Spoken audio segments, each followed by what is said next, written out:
రాష్ట్రంలో కాంగ్రెస్ పాలన పరిస్థితి దారుణంగా తయారైంది. మంత్రులు ఒకటి చెప్తే అధికారులు అందుకు భిన్నంగా సెలవిస్తున్నారు. నాదర్గుల్ భూములు ప్రభుత్వానివేనని మంత్రి పొంగులేటి మీడియా సమావేశంలోనే స్పష్టం చేశారు. కానీ హైడ్రా కమిషనర్ రంగనాథ్ మాత్రం అవి ప్రైవేటు అని అన్నారు. పైగా స్థానిక కలెక్టరే ఇలా తనకు చెప్పారనడం చర్చనీయాంశంగా మారింది.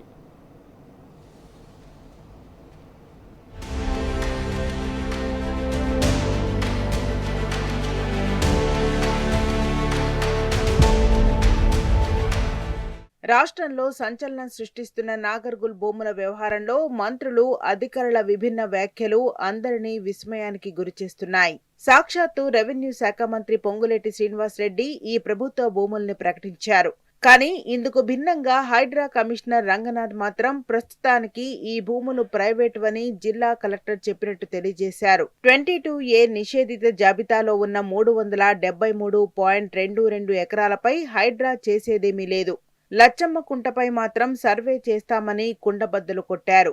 అయితే నాదర్గుల్ భూముల వ్యవహారం హైడ్రా కమిషనర్ రంగనాథ్కు కనిపించడం లేదా అని BRS LP deputy floor leader Harish Rao నిలదీసిన విషయంపై ప్రశ్నించగా ఈ విధంగా హైడ్రా కమిషనర్ స్పందించారు. ప్రైవేటు వ్యక్తులు చెరువు ఎక్కడుందో చెబితే రెవెన్యూ, ఇరిగేషన్, హైడ్రా టీంలతో వచ్చే వారం ఫీల్డ్ సర్వే చేస్తామన్నారు. చెరువు చుట్టూ ఏమైనా ఫెన్సింగ్ ఉంటే తీసేస్తామని, ప్రైవేటు వ్యక్తులు కూడా ఇందుకు అంగీకరించారని రంగనాథ్ సర్ది చెప్పారు.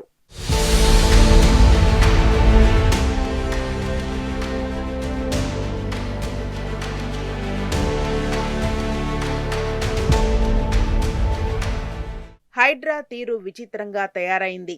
ప్రభుత్వ నిషేధిత జాబితా 22Aలో ఉన్న భూములతో పాటు కోర్టు వివాదాల్లో ఉన్న భూములు, కూల్చివేతలపైన ఒక్కో చోట ఒక్కోలా వ్యవహరించడం అందరినీ విస్మయానికి గురిచేస్తున్నది. ఇటీవల రంగారెడ్డి జిల్లా ఖానామెట్ గ్రామంలోని సర్వే నెంబర్ 55లోని 8 ఎకరాలకు పైగా ఉన్న ప్రభుత్వ భూమిని హైడ్రా ఈ నెల 7న స్వాధీనం చేసుకున్నది.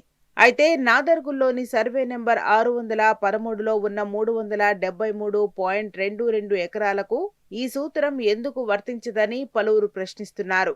ఈ భూములను కూడా రంగారెడ్డి కలెక్టర్ 22A నిషేధిత జాబితాలో ప్రభుత్వ భూమిగా పొందుపర్చారు. అయితే ఇక్కడ ప్రైవేటు వ్యక్తులకు అనుకూలంగా కోర్టు ఉత్తర్వులు ఉన్నాయనే కారణాలన్నీ చూపుతున్నట్లు తెలిసింది.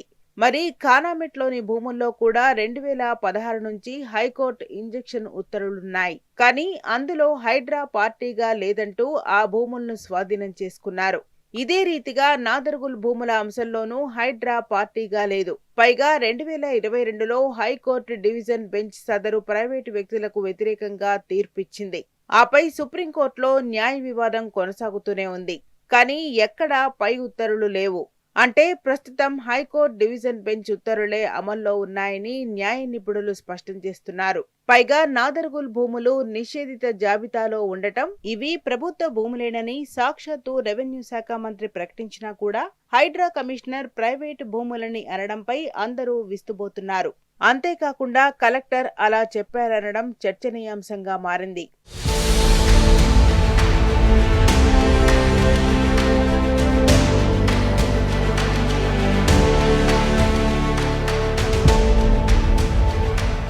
రెవెన్యూ శాఖ మంత్రి పొంగులేటి శ్రీనివాసరెడ్డి సచివాలయంలో మీడియా సమావేశం ఏర్పాటు చేసి మరీ సర్వే నెంబర్ 613లోని 373.22 ఎకరాలు ప్రభుత్వ భూములే అని ప్రకటించారు. ఈ భూములను గత ప్రభుత్వం గాలికొదిలేస్తే ఇప్పుడు తామే రక్షిస్తున్నామని బిల్డప్ ఇచ్చారు. మంత్రి మాటలకు విరుద్ధంగా క్షేత్రస్థాయిలో తాజాగా ఒక బలమైన ఆధారం బయటపడింది. బీఆర్ఎస్ హయాంలో నాదర్గుల్ భూములను ప్రభుత్వానిగా గుర్తిస్తూ ఏర్పాటు చేసిన హద్దురాయి కనబడింది. ఈ రాయిపై స్పష్టంగా ఆంగ్ల అక్షరాల్లో ప్రభుత్వ భూమి అని ఉన్నది. దీన్ని ఆనుకునే మంత్రి శ్రీనివాసరెడ్డి కుమారుడు గతంలో అదనపు డైరెక్టర్ గా ఉన్న ఏక్యూ స్క్వేర్ రియల్టర్స్ కంపెనీ రేకులతో కంచె ఏర్పాటు చేసింది. దశాబ్దాలుగా సాగు చేసుకుంటున్న రైతులను రానివ్వకుండా దౌర్జన్యం చేస్తున్నది. ఈ క్రమంలో రైతులు కొన్ని రోజులుగా ఇక్కడే వంట వార్పు చేసుకుంటూ పోరాటం సాగిస్తున్నారు. అయినా అధికారులు, పోలీసుల అండదండలతో ప్రైవేటు కంపెనీలు దర్జాగా రేకుల కంచె నిర్మించాయి. ఎవరేం చేస్తారలే అన్న ధీమాతో గత ప్రభుత్వ హద్దురాయిని సైతం అట్లనే ఉంచారంటే ప్రభుత్వ సంస్థలపై లెక్కలేనితనం ఎట్లుందో అర్థం చేసుకోవచ్చు.